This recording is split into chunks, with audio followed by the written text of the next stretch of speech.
Hello viewers, இன்னைக்கு நம்ம பார்க்க போறது கைஜோ நம்பர் 8 சீசன் 1 எபிசோட் 2.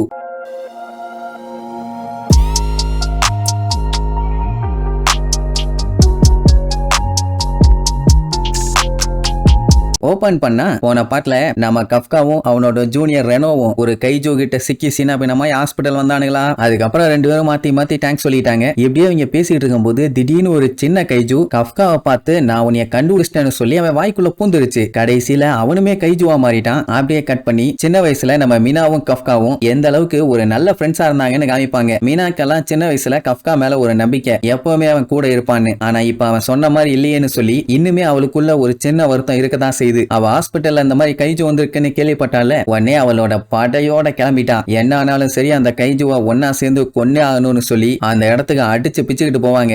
அந்த கைஜு இப்ப எங்க இருக்கு என்னன்னு தெரியல. அதனால மக்கள் எல்லாத்தையுமே வீட்டுல சேஃப்டியா இருக்க சொல்லிடுவாங்க. நிறைய பேர்த்துக்கு கைஜுங்கிற அந்த பேரை கேள்விப்பட்டாலே கடுப்பா இருக்குது. ஏன்னா எப்போ என்ன பண்ணுதுன்னே சொல்ல முடியலையே. அதே நேரம் கஃப்கா இங்க கைதியா மாறினால அது அங்க டிஃபென்ஸ் போர்ஸுக்கு கால் பண்ணி சொன்னதே இந்த கிளபோல்டு தானே. ரெனோ என்ன பண்ணிட்டான், அவர்கிட்ட ஜாலியா சிரிச்சு பேசுங்க, பஞ்சாயத்து முடிஞ்சிடும்னு சொல்லுவானா. நம்ம பையன் சிரிக்கிறாங்கிற பேர்ல கர்ண கொடூரமா மூஞ்ச மாத்துவான். அதை பார்த்துட்டு அந்த கிழமை கவுந்தே விட்டாரு. ஐயோ பெருசு மயங்கிருச்சு, உசுருக்கு ஏதாச்சும் ஆபத்தான்னு பார்க்க போகும்போது செவுத்துல கைய வச்சிருவான். அதுக்கே அந்த சிவரெல்லாம் உடஞ்சு சில்லா திருச்சிரும். அப்போ எந்த அளவுக்கு பவர் பாருங்க. ஃபர்ஸ்ட் டைம் இதெல்லாம் ஃபீல் பண்றதுனால பையன் பதறுவான். ஐயோ நான் அப்ப முழு கைஜுவா மாறிட்டனா, என்ன பண்றதுன்னு தெரியலன்னு பதறிட்டு இருக்கும் போது மத்த பேஷன்ஸ் எல்லாம் வெளியில வந்துருவாங்க. எப்படியும் இவங்க எங்கே இருந்தாங்கன்னா டிஃபென்ஸ் போர்ஸ் வந்து வாயிலே சுடுவானுங்க. அதனால ஜன்னல் வழியா கூச்சி எஸ்கேப் ஆயிலான்னு சொல்லிட்டு அந்த ஸ்லைடிங் டோர் ஜன்னலை ஓபன் பண்றதுக்காக சைடுல இழுக்கத்தான் செய்வான். அதுக்கே ஒரு சைடே கம்ப்ளீட்டா வெடிச்சிடும். அதாவது பயங்கர பவர்ஃபுல்லா இருக்கான். அவனே போட்டு மண்டையை பிச்சுக்குவான். டேய் என் பாடிக்கு இதெல்லாம் ஓவர்ரா, எப்படா இவ்வளவு ஸ்ட்ரென்த்னு இன்னும் ஏகப்பட்ட பேர்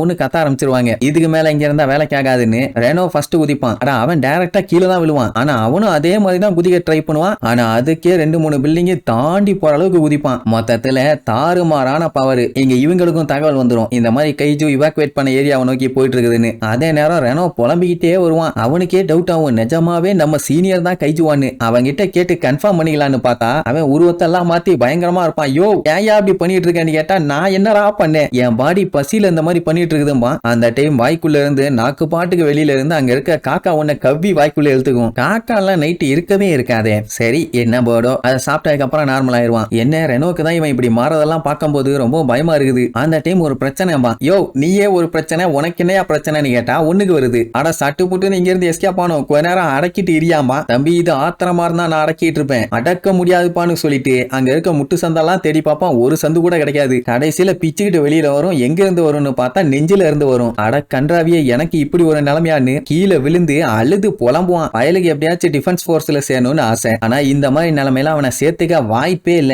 கண்ணில் மாட்டினாலே உங்களை காலி பண்ணிடுவாங்கன்னு சொன்ன உடனே பயங்கரமா பதறுவான். அது மட்டும் இல்லாம ரொம்பவும் கவலைப்படுவான். ஏன்னா சின்ன வயசுல மீனா கிட்ட சத்தியம் பண்ணியிருந்தான், அவ கூட சப்போர்ட்டிவா கூட சேர்ந்து சண்டை போடுவேன்னு. இப்ப கடைசியில அவளே இவனை வந்து செருப்பால அடிக்கிற மாதிரி ஆயிருச்சு இல்ல. அந்த டைம் ரெனோ அங்க ஒரு இடத்த கண்டுபிடிப்பான். அந்த இடத்த பிளாக் பண்ணி வச்சிருப்பாங்க, யாரும் உள்ள போக கூடாதுன்னு. ஏதாச்சும் வேலைக்காண்டி இந்த மாதிரி பிளாக் பண்ணி வைப்பாங்கல்ல, அந்த இடம் தான். சரி அங்க போயிட்டா மக்கள் நடமாட்டம் இருக்காது, அங்க போயிடலான்னு சொல்லிட்டு கிளம்பும் போது கஃப்காவால பூமிக்கடியில இருந்து ஒரு கைஜு வரத ஃபீல் பண்ண முடியும். நிஜமாவே அப்படி ஒரு கைஜு பிச்சுக்கிட்டு வெளியில வருமா? இந்த மேட்டர் டிஃபென்ஸ் போர்ஸுக்கு தெரிஞ்ச உடனே அதை நோக்கி வண்டியை திருப்பிடுவாங்க. ஏன்னா இவன் சின்ன கைஜு, அது பெரிய கைஜு, அதாலதான மக்களுக்கு ஓவர் ஆபத்து. அதனாலதான் அதை காலி பண்ண முதல்ல கிளம்புவாங்க. அதாவது மெயின் டீம் அங்க போகும், சில்லறை ஆளுங்கெல்லாம் நம்மால காலி பண்ண வருவாங்க. கஃப்கா அதை பார்க்க கூட இல்ல. ஆனா அதுக்கு முன்னாடி அந்த கைஜு என்னன்னு சொல்லிடுவான்.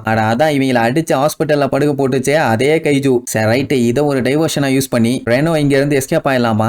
ஆமா அதான் ரைட், அவனும் அங்க இருந்து கிளம்பிடுவான். இப்ப வந்து அந்த பெரிய கைஜுவால அங்க இருக்க பில்டிங் எல்லாம் கண்ணா பின்னான்னு நொறுங்கி ஒரு குட்டி பொண்ணோட அம்மா கல்லுக்கு நடுவுல மாட்டிட்டாங்க. அவங்க அம்மா தப்பிச்சு போ இங்க இருக்காதுன்னு எவ்வளவு சொல்லுவாங்க. சின்ன பொண்ணாச்சே எப்படி விட்டுட்டு போவா. அம்மான்னு சொல்லி காப்பாத்த ட்ரை பண்ணுவா, வேலைக்கே ஆகல. அந்த டைம்னு பார்த்தா அந்த கைஜு அங்க வந்துரும். வந்தது அவளை அப்படியே சாப்பிட வரும். அப்பதான் நம்ம தலைவன் கஃப்கா உள்ள என்ட்ரி கொடுத்து ஒரே அடி, சாதா அடியில மரண அடி. என்ன அவன் வச்ச பஞ்சில அந்த ஏரியாவே சும்மா பிச்சுக்கிட்டு போயிருச்சுன்னா பாருங்க. அவனுக்கே ஷாக்கு, நம்ம தீஞ்ச பாடிக்குள்ள இப்படி ஒரு பவரான்னு. அந்த குட்டி பொண்ணு ஆல்ரெடி இவனை பார்த்து பயந்து இருக்குது. கஃப்கா விளையாட்டு பண்றேன்னு சொல்லிட்டு இன்னும் அவளை பயன்படுத்திட்டு இருப்பான். நம்ம பயலோட ஒரே காமெடி தான் போங்க. அப்புறம் என்ன, அந்த குட்டி பொண்ணோட அம்மாவை காப்பாத்திடுவாங்க. ஆனா இன்னுமே அந்த கைஜுக்கு ஒண்ணுமே ஆகல. ஏன்னா கைஜூஸ் எல்லாத்துக்குமே ரீஜெனரேட்டிவ் பவர் இருக்குது. அதோட கோரை அழிக்கலன்னா அது இப்படிதான் திருப்பி ரீஜெனரேட் ஆக்டிவேட் ஆகி வந்துகிட்டே தான் இருக்கும். இத நான் பாத்துக்கிறேன், நீ அந்த ஃபேமிலியை காப்பாத்துன்னு சொல்லிட்டு நீ அடிச்சா மாசு, நான் அடிச்சா நீ பீஸுன்னு சொல்லி ஐயா முறுக்கிட்டு வாயிலேயே பொங்குன்னு ஒண்ணு வைப்பான். அவ்வளவுதான், அடிச்ச அடியில வெடிச்சு சில்லா திருச்சிருச்சு போங்க. சொல்ல போனா அந்த இடத்துல ரத்தம் மழையே பெய்யும். நம்ம சீனியரா இப்படி அடிச்சாருன்னு சொல்லி ரெனோ எல்லாம் ஆடி போயிருவான், அசந்து போயிருவான். சரி, அந்த கைஜுவா ஒரு வழியா காலி பண்ணிட்டாங்க. அதுக்கப்புறம் அந்த குட்டி பொண்ணு கிட்ட போய் என்னைய பார்த்து பயப்படாத, எப்படியும் கொஞ்ச நேரத்துல டிஃபென்ஸ் போர்ஸ் ஆளுங்க வந்துருவாங்க,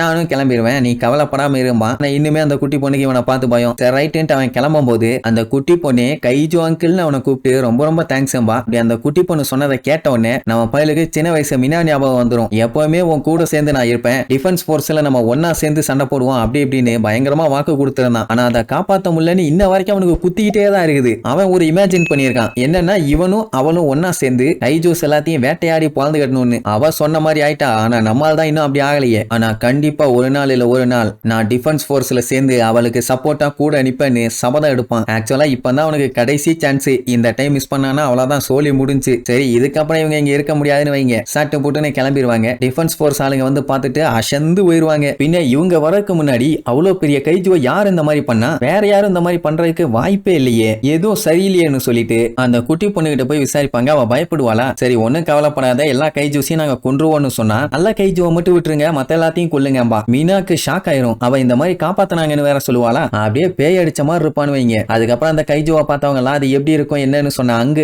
அடையாளங்களை வச்சு அதை இந்த அளவுக்கு அழகா வரைஞ்சிருப்பாங்க. இப்ப இதுக்கு பேரு கைஜோ நம்பர் 8ன்னு வச்சிருக்காங்க. இப்ப ஊரு ஃபுல்லா அதைத்தான் தேடிட்டு இருக்காங்களாமா. அதை பார்த்துக்கிட்டு இருந்த அந்த கிளீனிங் டீம் எல்லாம் பதறுவாங்க. ரெனோ ஒரு வழியா வேலைக்கும் வந்துருவான். அந்த பெருசு இருக்காரு அவர்லாம் பேட்டியில கிளின்னு கிழிச்சு தள்ளுவாரு. இந்த மாதிரி அப்படி வந்துச்சு, இந்த மாதிரி இப்படி வந்துச்சு, என்னையெல்லாம் பயமுடுத்துச்சு, கொஞ்சம் விட்டுறதா என்னைய கொண்டிருக்கும், ஆஹா ஓஹோன்னு. ஆக்சுவலா இது வரைக்கும் டிஃபென்ஸ் போர்ஸ் கிட்ட இருந்து எந்த ஒரு கைஜுமே தப்பிச்சது இல்ல. ஆனா இப்ப தப்பிச்சிருக்குது. அதான் என்ன பண்ண போறாங்கன்ட்டு நியூஸ்ல ஒரே பரபரப்பு. அந்த டைம் ரெனோவுக்கும் கஃப்காவுக்கும் லெட்டர் வந்திருக்கும். அட அந்த டிஃபென்ஸ் போர்ஸ்ல சேரக்காண்டி அப்ளை பண்ணி டெஸ்ட் எல்லாம் அட்டெண்ட் பண்ணி இருப்பானுங்க. அதுக்கான ரிசல்ட் தான் இது. ரெனோவோட ஓபன் பண்ணி பார்த்தா அவன் பாஸ் ஆயிட்டான். கஃப்கா லெட்டர் அவங்கிட்ட தான் கொடுக்கணும். அவன் அப்பவே வந்து வேலைக்கு போயிட்டானாமா. அது எப்படி பாசிபிள்? அவன் தான் கைஜுவா இருந்தானே. ரெனோ அவனை பார்க்க வேகமா போவான். கஃப்கா கூட வேலை பார்த்த டீம் ஆளுங்க எல்லாத்துக்குமே நல்லா தெரியும் நம்ம கஃப்கா டிஃபென்ஸ் போர்ஸ் ஆபீசரா மாறணும்னு சொல்லி ரொம்பவே கஷ்டப்பட்டிருக்கான்னு. கண்டிப்பா இந்த டைம் ஆச்சு அவன் பாஸ் ஆகணுங்கிற மாதிரி நினைப்பாங்க. என்ன ஒரு நல்ல டீம். இங்க ரெனோ அடிச்சு புடிச்சு போய் சீனியர் நீங்க எக்ஸாம்ல பாஸ் ஆயிட்டீங்க அப்படின்னு சொன்ன உடனே அவ்வளவு பெரிய மான்ஸ்டர் மேல உட்கார்ந்து தின்னுகிட்டே அப்படியே சூப்பருங்கப்பா. ஆள் பாத்தீங்கன்னா இன்னும் கைஜுவா தான் இருக்கான். உடனே ரெனோ பாஞ்சு போய் வயிற்றுலயே ஒரு மிதி. ஏயா இப்ப இந்த கெட்டப்ல இருக்க, ஒழுங்கா மாறியான்னு. ஐயோ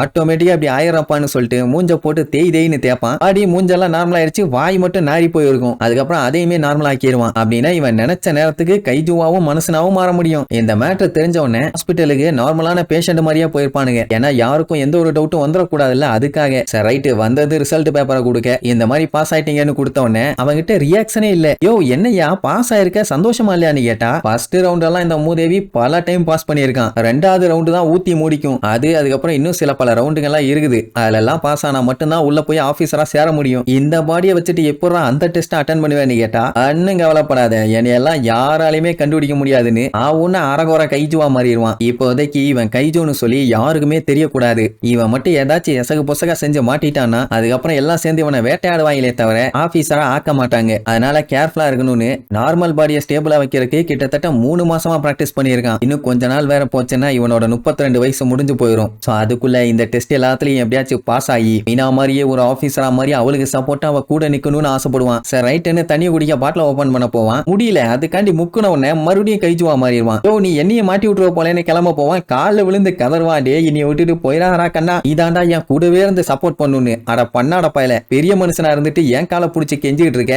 இன்னும் கொஞ்ச நேரத்துல ஆளுங்க பூரா இங்க வந்துருவாங்க. அதனால சட்டு புட்டுன்னு நார்மலா மாதிரி தொலைங்கன்ட்டு அங்க இருந்து கிளம்பிடுவான். இங்க நம்ம கஃப்காக்கு என்ன பண்றதுனே தெரியல. ஒவ்வொரு டைமும் ஏதாச்சும் பண்றதுக்குள்ள படாத பாடு பட வேண்டி இருக்குது. ஆனா ஒண்ணு, இந்த எக்ஸாம்ஸ்ல எப்படியாச்சும் பாஸ் ஆகணும்னு வெறியோட இருப்பான். அப்படியே கட் பண்ண அந்த எக்ஸாம்க்கான நாள் வருது. 2 பேரும் கம்பெனி வண்டி எடுத்துக்கிட்டு நேரா போய் 55வது நம்பர் இடத்துல பார்க் பண்ணுவானுங்க. இங்க இருக்க பில்டிங்க பார்த்துட்டு ரெனோலாம் அசந்துருவான். இதுதான் டிஃபென்ஸ் போர்ஸோட டச்சுகாவா பேஸ். அவன் இதுக்கு முன்னாடி பார்த்த பேஸை விட இந்த பேஸ் வந்து நல்ல பெருசாவே இருக்குது. ஏன்னா இந்த இடத்துல பாத்தீங்கன்னா செல்ஃப் டிஃபென்ஸ் போர்ஸும் இருப்பாங்களாமா. ஏதாச்சும் ஒரு சின்ன பஞ்சாயத்துனா போதும் மூக்கு வேர்த்து முந்திரி கொட்ட மாதிரி பிச்சுட்டு கிளம்பிடுவானுங்க. நம்ம பையன் மட்டும் யாரு என்னன்னு தெரிஞ்சது இந்த பார்க்கிங் ஸ்லாட்லயே குழி தோண்டி புதைச்சிருவானுங்க. அதனால பார்த்து பக்குவமா இருக்கணும்னு சொல்லிட்டு இருக்கும் போதே டெஸ்ட்ல பார்ட்டிசிபேட் பண்ண ஆளுங்கெல்லாம் ஒவ்வொருத்தனா வருவானுங்க. இந்த சிவப்பு கலர்ல மண்டையை வச்சிருக்கானே இவன் பேரு இஹரு, இந்த பச்சை மண்டையன் பேரு ஹருயிச்சி இசுமோ, இந்த ஓடி வந்துட்டு இருக்கானே சாணி மண்டையன் இவன் பேரு ஆவோய். சரி எப்படியோ வர வேண்டிய டைம் ரூமுக்கு வந்து சேர்ந்தாச்சு, இனி நேரா உள்ள போக வேண்டியதான்னு சொல்லி பேசிட்டு இருக்கும்போது கிக்கனு ஷினோமியானு ஒருத்தி கூப்பிடுவா. இவளுமே இந்த டெஸ்ட் அட்டன் பண்ண தான் வந்திருப்பான். ஆனா பயங்கரமான பணக்காரி. ஆறா நம்ம ஆளுக பார்க் பண்ணாயிலே அந்த 55 நம்பர் அங்கதான் இவ பார்க் பண்ணுவாளாமா. அதனால அந்த டப்பா வண்டியை எடுங்கம்மா. அது நம்ம ஆளுக்கு செம கடுப்பாகும். மெயினா கஃப்காக்கு ஏன் வேற இடமே இல்லையா, இங்கதான் நிப்பாட்டுவீங்களான்னு கேட்டா அதுதான் இன்னைக்கு அவளுக்கு லக்கி நம்பராமா. அதனால அங்கதான் நிறுத்துவாளாம். அது மட்டும் இல்லாம நம்மால பார்த்துட்டு வயசானவர் பெரியவர் அப்படின்ட்டு அவனை ஒரு கிழமை மாதிரியே ட்ரீட் பண்ணுவான். அதனால அவன் இன்னும் கடுப்பாயி கண்டிப்பா காரை எடுக்க முடியாது,